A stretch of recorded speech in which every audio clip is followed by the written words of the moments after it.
Playoffs that we didn't play well, in my opinion. And so we can't lose our perspective of we played really good basketball. And that was our first really, really bad game of the playoffs. And so it doesn't come at necessarily the best time, but we just have to shift our perspective and get ready for the next game. Joe, you call it a really, really bad game. What do you think in particular led you to describe it as that? Yeah, I mean, I don't mean bad. I thought our intentions were good. You know, I thought we tried to play hard. I thought we tried to play the right way, especially on the offensive end. I thought we got a lot of good looks early that didn't fall, and theirs did. And then I think when you're in that situation, you're just trying to win it back. And so, like I said, it's the first time that we just didn't play well, and we just got to regroup and get ready for the next game. And Jason's start, he's had some starts like these in the postseason, but tonight specifically, what are you kind of saying to him through some of those struggles, and how do you see him trying to respond to that? Like, how is he attempting to escape from that? Yeah, just taking what the defense gives you, making sure you're not just being defined by the offensive end, but, you know, when he plays really well defensively, which he's had great stretches of this series, we're a different team as well. So just play balanced basketball, let the game come to you, and make the right play.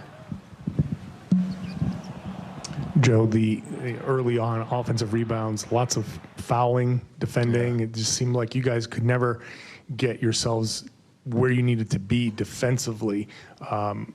How does that happen in a game with this level of importance? Because that's mainly like effort and focus. Yeah, I don't think it was an effort issue. I thought it was more of a detail focus. Like, we had 23 points on being unsolid, and it was the first time all series that we showed those unsolid fouls with the sweep-through fouls on Harden, the pump-fake fouls on Embiid. We've done a great job on the detail and tendencies of those guys from a free throw standpoint, and so we didn't have that. And then, I thought Maxey, we let him get to his right hand a little bit and get some pull-up threes, and so being down 9 at halftime and 23 points of being unsolid, we just got to be better in that. But again, the level of focus is something that in this situation just kind of has to be there, and it wasn't. Yes. What led to that? Like I said, I didn't think we'd get off to a good start, and they did. And I think when you're in a situation of, like, it's a big game and you want to win, and you don't get off to a great start.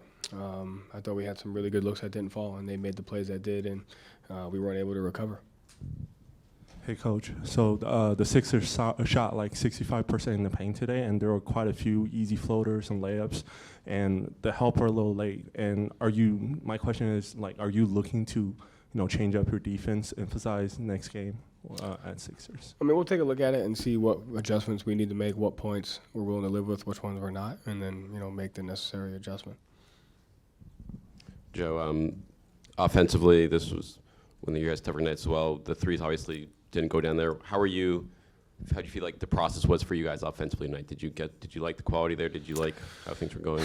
I mean, shot more free throws, shot more threes. We didn't shoot a great percentage. I have to take a look at our shot quality, but I thought we were getting, relatively really good looks. We missed 10 wide open threes in the first half that if I think went in, we would have felt a little bit different about ourselves. So, just off the beginning, I thought we got good looks. It felt like we were getting them. I'll have to take a look at it. And what led to you going with Peyton there in the third quarter? Just he's always ready. Trust him. I thought we needed a little bit of a boost, a little bit of a different feel, and I thought he gave us some good minutes. Joe, did you guys play as hard as you could have tonight?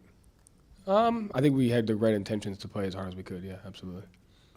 Right in such a big game to not be able to have that energy, it just seemed like you guys started. It seemed like a January game. What do you attribute to that? Is there something going on, do you think, that needs to be looked into deeper with this team as to why you can't kind of expect them to play a certain way every night? It's a great question. No, I don't think so. I think when you have the intentions of really, really wanting to win, it doesn't work out for you well sometimes. And so I thought we had intentions of really, really wanting to win and trying to win it. And sometimes when that happens, it has a negative effect. And so I think we just have to, play with a freer mind, take a deep breath, and regardless of the situation, we just got to be ready to play. You guys are 20 seconds from going up 3-1, and now you guys are on the brink of elimination. How do you not get frazzled? How do you not have a performance like this in Philadelphia, where obviously the environment's going to be a little different? Yeah, I think just stick together, focus on the things that we've been able to bounce back from games in that before, and you can't really rely on the fact that you can't control that. The only thing you can control is how we come out and play on Thursday. Joe, with that in mind, do you remind the guys Game 6 last year in Milwaukee what happened and to feed off of that? I know there's some different parts, some different pieces, but the majority of the guys still on the team this year? I don't think I have to. I think they will. You created so many open looks and they didn't go down the first half. Then second half, you would drop an ATO out of timeout. It would go really well, and then half-court execution would just kind of fall off from there. Why do you think it kept kind of falling off? You guys were never able to string that run together. I think because we weren't able to get stops and get out and run and transition and create those early cross matches and kind of soften up their defense a little bit. So these, your offense has relied so much on transition play, finding cross matches. So in this kind of game, you can't get those stops. Yeah. How do you try to reconfigure your offensive approach? I thought we did a decent job of that by getting to the free throw line. It's one of our higher free throw attempt games. And so we kept our spacing for dribble drive, and we were able to get by guys. And so I thought we combated that a little bit. Still thought we missed some open looks in the second half as well. But if you're not able to get multiple stops in a row, get out and get easy ones, it's going to put a lot of pressure on your half-court offense. Joe, it looked like the drop defense was in full effect, and it looked like Joel Embiid was really feasting off that. You've talked about staying steady rather than making in-game adjustments sometimes with this group. Was that a conscious effort to kind of continue to give Embiid those kind of open looks, or were they generating those looks? So a lot of that has to do with how you're playing offense. And so if you're not playing offense and getting out and running, then those ones are hard to stop, because then you're deciding what you're going to give away. And we've been beaten by threes on their bench guys, and we've been beaten by Harden's threes. And so when you don't get out in transition and you don't knock down those early looks, then those pull-up twos that can be uncomfortable at times. And so I think it's more about the well-balanced game of we have to get out in transition, we have to knock down open shots, and then it takes less pressure off of our half-court defense. Joe, we know what's done is done, and Game 1 went how it went, Game 4 went how it went, but does missing out on those opportunities to get a win in either of those games, how much pressure does that put on you guys now, and how much is there any level of regret or anything there with those games? There's no level of regret. Pressure is pressure.